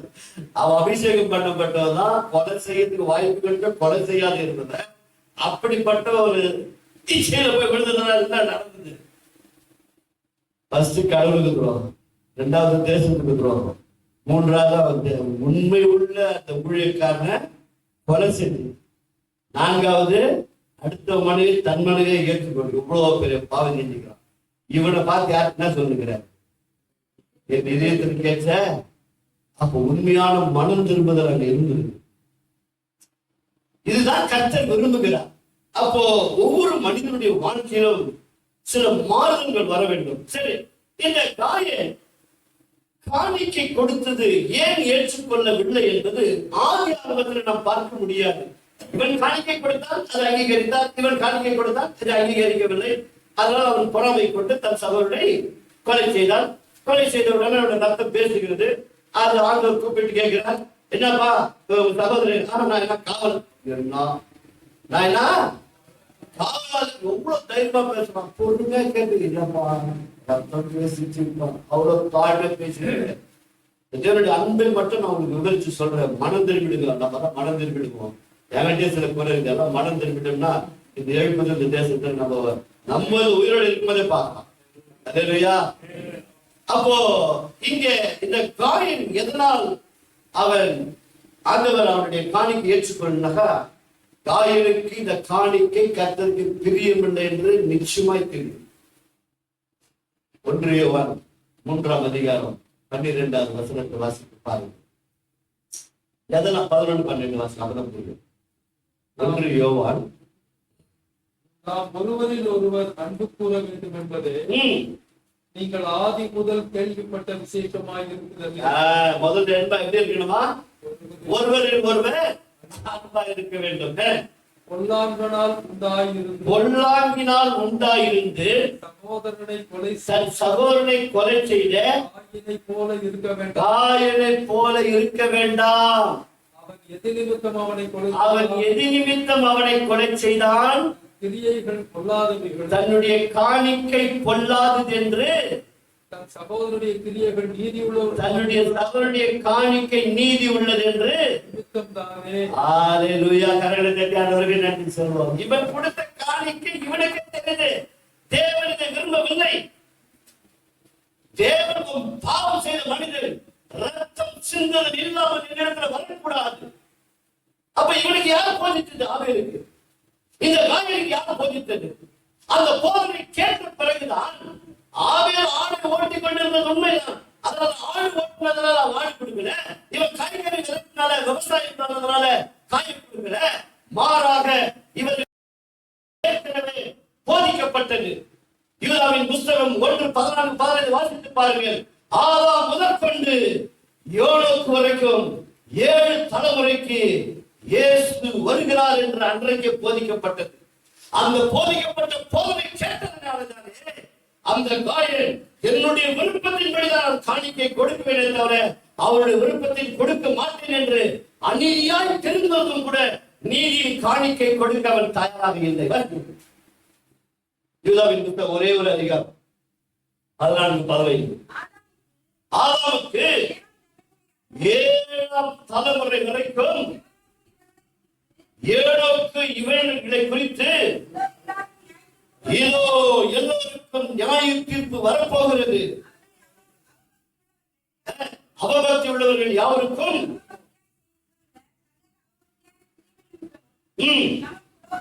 தமக்கு விரோதமாய்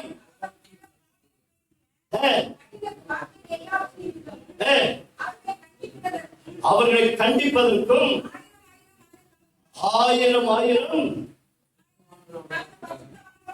பரிசுத்தவான்களோடு கூட கர்த்தருக்கு நன்றி சொல்றோம். இது பார்க்க முடியாது. தேடி வாசித்த இன்னொரு இடத்துல ஜோடி அங்க இருக்குது. அன்றைக்கு ஆதாமுக்கு ஏவாளுக்கு போதிக்கப்பட்டது ஏதேன் தோட்டத்தில். இந்த உலகத்தில் வந்த வழிபாடுகளால் எப்படி வந்தது? மனிதனால் கண்டுபிடிக்கப்பட்டது. ரட்சிப்புகின்ற வழி ஆண்டவர் வைத்திருக்கிறார். ரத்தம் சிந்ததில்லால் வர முடியாது என்று சொல்லி. ஆனால் ஆதாம் முதலாக ஒரு வழிபாடை கண்டுபிடித்தார். அதுதான் இலை. ரட்சிப்புகின்ற அவர்களுடைய இலை என்ற வழி கண்டுபிடித்தார். தேவன் சொன்னார், இது சரியில்லையா? 1 மணி நேரம் 2 மணி நேரம், அதை விட கொஞ்சம் ஏசி மாதிரி இருந்தா 3 மணி நேரம் அந்த இலை இருக்கும். அதுக்கு மேல இப்படி திரும்பினா இங்கே கிழியும், அப்படி திரும்பினா அங்கே கிழியும். வா, உனக்கு டெம்பரரி ஒரு ரட்சிப்பின் ஆடை போத்துறேன். ஏதேன் தோட்டத்துல ஒரு மிருகம் கொல்லப்பட்டது, அந்த தோளுடைய எடுத்து அவனுக்கு ரத்தத்தோடு கூட போத்தி வெளியே போய்விடு. இன்றைக்கிலிருந்து இந்த இடத்துல உனக்கு இடமில்லை. மகிமை இழந்த பிறகு உனக்கு இந்த இடத்துல இடமில்லை. இடமில்லை என்று சொன்னவர் அன்றைக்கே கிருபையின் வார்த்தை போதித்து விட்டார். உன் வித்துக்கும் அவன் வித்துக்கும் தடை உண்டாக்குவேன். அன்றைக்கு கிருபை டிக்ளேர் பண்ணியாச்சு. அவர் தலை நசுக்கிற வரைக்கும் இந்த உலகத்தின் பாடுகளை நெற்றி வேர்வை நிலத்துல விழுந்துதான் நீ வாழ வேண்டும் என்று சொல்லி அவனுக்கு ஒரு சாபத்தை கொடுத்தார். அந்த பாவம் செய்த உடனே அவன் என்ன செய்தார்? ஆண்டவர் கேட்கிறாரு, தாயின் கிட்ட கேட்ட மாதிரி இவங்கள்ட்ட கேட்கிறாரு, என்னப்பா விளக்கின கனியை சாப்பிட்டாயோ? அதிகாரத்துல மை டார்லிங், என் எலும்பின் எலும்பும் தசையில சொன்னால் இப்ப என்ன சொல்ற, நீ குடுத்து நீ பார்த்து கட்டி வச்ச அந்த பொண்ணு, அப்ப வாசிக்க சொல்லுங்க, நீ பார்த்து கட்டி வச்ச அந்த பொண்ணுதான் அந்த பையனை குத்திச்சு சாப்பிட்டேன். ஐயா நான் சாப்பிட்டேன், நீ சொன்ன சாப்பிட்டா சாப்பிடுன்னு சொல்லி நான் சாப்பிட்டேன் மன்னிச்சுன்னா அன்னைக்கே ரட்சிப்பு வந்து. இன்னைக்கு வரைக்கும் கேஸ் ஏன் 20 வருஷம் 25 வருஷம் ஓடி இருக்குது? ஏன் ஓடி இருக்குது? செய்த தப்பு இல்லை, நான் நிர்மராஜன், நான் கொலை செய்யவே இல்லை, அடுத்தவர் பொருள் அவங்க இதுதான் ஒரிஜினல், என் கிட்ட டாக்குமெண்ட் தான் ஒரிஜினல், இந்த இடம் என்னுடைய. ஏன் 20 வருஷம் ஓடி இருக்குது? புரியுதுங்களா? அன்றைக்கு ஆதாம் கிட்ட இருந்த ஆவி இன்றைக்கு நிறைய பேர் இருக்குது. சாக்கி என்னது? அவளை வாய மூட சொல்லு, அப்பல நான் குடிய விடுறேன். யார் வாய மூட சொல்லு? அது மூடவும் மூடாது. நீ குடிய விட போறதும் விடும். இவ பாருங்க, கீழ்ப்படுதலை பத்தி ஒரு ஒரு ஒரு வார்த்தை சொல்ற. இங்க ஸ்டவ் இருக்கு, என்ன இருக்குது? கேஸ் ஸ்டவ் இருக்கு, கீழே கேஸ் சிலிண்டர் இருக்குது. கேஸ் சொல்லுது, ஸ்டவ் பார்த்து முதல் ஏறி அப்புறம் நான் கேஸ் போடுவேன். ஸ்டவ் சொல்ல மரமண்டிய புரியல, நான் தூக்கம் வந்துடுறேன் இல்லையா? அத மரமண்டிய நீ கேஸ் விட்டாதான் என்ன பண்ண முடியும்? எரிய முடியும். நீ ஏறி அப்புறம் கேஸ் விட்டா எப்படி ஆகும்? அப்ப விட்டு கொடுக்கிற மனப்பான்மை இருக்கணும். ஒரு வேலை கணவர் கொஞ்சம் ஹார்டா இருக்கிறாங்க, மனைவி கொஞ்சம் அப்படியே அடங்கி போகணும். இல்ல மனைவி கொஞ்சம் ஹார்டா இருக்குதா, கணவர் என்ன பண்ணணும்? கொஞ்சம் இறங்கி போக கற்றுக்கணும். அப்போ எது அனுப்பிச்சு வச்சா ஸ்டவ் எரியும்? நம்ம கிட்ட அன்பு காட்டினா தானே மனைவி கிட்ட அன்பு எதிர்பார்க்க முடியும். நம்ம அன்பே காட்டுறதுல எரிஞ்சு எரிஞ்சு விழுந்துடுறோம். அப்புறம் அங்க நாங்க அங்கிருந்து அன்பு வரும். ஆதியில் இருந்த அன்பு இல்லையே, உன்னிடத்துல ஒரு குறை திருத்திக்கும். அப்ப எழுப்புதல் நிறைய காரியம் திருத்தணும். நீ கோபம் பண்ணாலும் பாவம் செய்யாது சொன்னாரு இல்லையா? பிசாசுக்கு இடம் கொடுக்காதுன்னு சொன்னாரு இல்லையா? அது கீழ்கிற வசனம் எல்லாம் படிச்சுட்டு கடைசியா படிச்சு பாருங்க.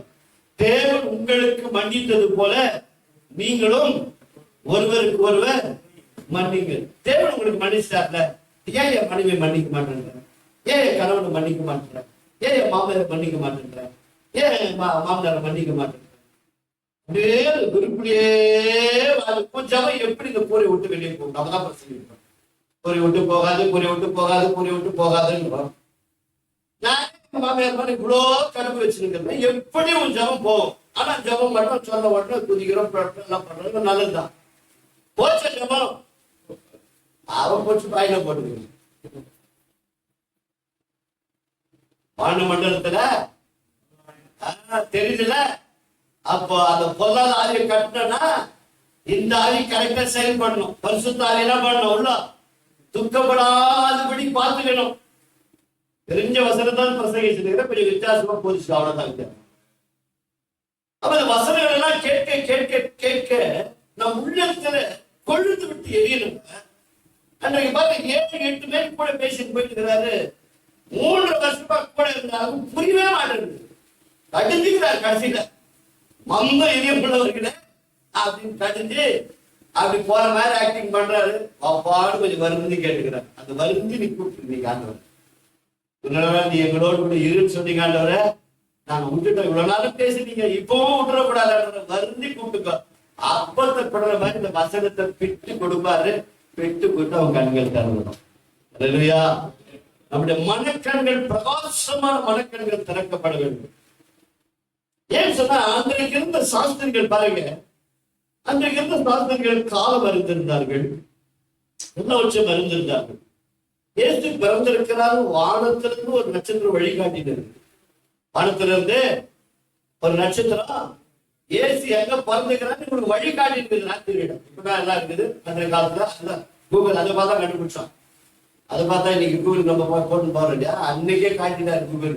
அப்போ நட்சத்திரம் என்ன பண்ணுக்குது, ஏன் சாமி பெஸ்ட்ல பிறந்திருக்காரு. இவனுக்கு என்ன பண்றாங்க, வேதத்தை சரியா புரியல இல்லையா, அதனால நான் வேதத்தை தெரியாம மக்கள் போதிக்கின்றாலும் பள்ளிகள் வழிகளுக்கு போயிடுவான். இவனுக்கு நேரம் போயிட்டாங்க. ராஜா வீட்டுக்கு போய் யூதருக்கு ராஜாவை பிறந்திருக்கிற எங்க இருக்கு, சூரிய அங்கே நின்று, நட்சத்திரம் அங்கே வாசல்கிட்டே நின்றுச்சு. போயிட்டு வந்து தொகை போட்டு வருவாங்க நிச்சயமான்னு சொல்லிட்டு போயிட்டு இருந்திருக்கு. ராஜா எங்க பிறந்திருக்கு, அவன் கலக்கிட்டப்பா, எழுதுமே கலக்கிடுச்சான். ஏன்னா இந்த சீட்டை பிடிக்கிறதுக்கு தான் அவன் பட்ட பாடம் அவனுக்கு தான் தெரியும். இந்த சீட்டுக்கு ஒரு ராஜா பிறந்திருக்கிறானா அப்படின்னு அவன் கலக்கிட்டான்.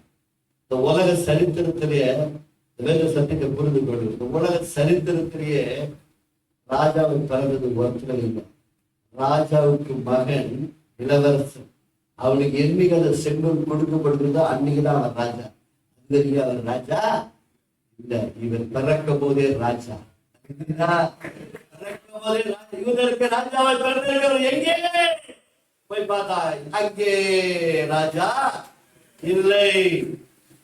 போட்டு வெளியே வராங்க பாருங்க. நம்ம கீழ்ப்படிறது இல்ல, நட்சத்திரம் கீழ்ப்படிஞ்சு வருத்தம் வெயிட் பண்ணி திருப்பி கொண்டு போது பாருங்க. அது பிறந்திருக்கிற இடத்துக்கு நம்ம கீழ்ப்படிருமா? ஆசீர்வாதம் எத்தனை பேருக்கு வேணும் முடியும்? ஏரியாத்த போய் காட்டும். காக்கா வரணுமா வீட்டுக்கு? இந்த சபையில காக்கா வந்து கொட்டணுமா? 3 நாளைக்கு முன்னாடி எங்க சபையில நடந்த சின்ன சபை, அதுக்கு ஒரு 5000 ரூபாய் தேவைப்படும். இதுக்கு அப்படியா, ஒரு காக்கா அனுப்புவாரு, கொஞ்சம் வெயிட் பண்ணு அப்படின்னு சிம்பிளா சொல்லிட்டு போயிட்டோம். உடனே ஒரு காக்கா வந்து, ஐயா இந்த ஆண்டு விழாக்கு வச்சுக்கையா 10 கூட்டம் தேவைப்பட்டது எவ்வளவு? 6-7 தான். நான் எதுக்கு சொல்ல வரேன் அப்படின்னு சொன்னா, அது வேடிக்கையிலே எங்களை மிகப்படுத்தி இருக்கிறேன். எலியாவை பார்த்து, எலியா போல நம்ம பாடுள்ள மனுஷன் பெருமை பாராட்டுகிறதுல, எலியா போல நீ பாடுள்ள மனுஷன் உண்மைன்னு சொன்னா, எலியாவுக்கு கர்த்தர் சொல்லுகிறார், அவங்ககிட்ட போய் முதல்ல என்ன பண்ணு, மழை வராதுன்னு சொல்லு ஃபர்ஸ்ட். 2வது சொல்லிட்டு போய் அங்க சொல்லிட்டு எதுக்கு முடிஞ்சுங்க விஷயம் இங்கதான் இருக்குது. ஆசீர்வாதம் இங்கதான் இருக்குது. போய் சொல்லு, இங்க போய் ஒழிஞ்சுக்க.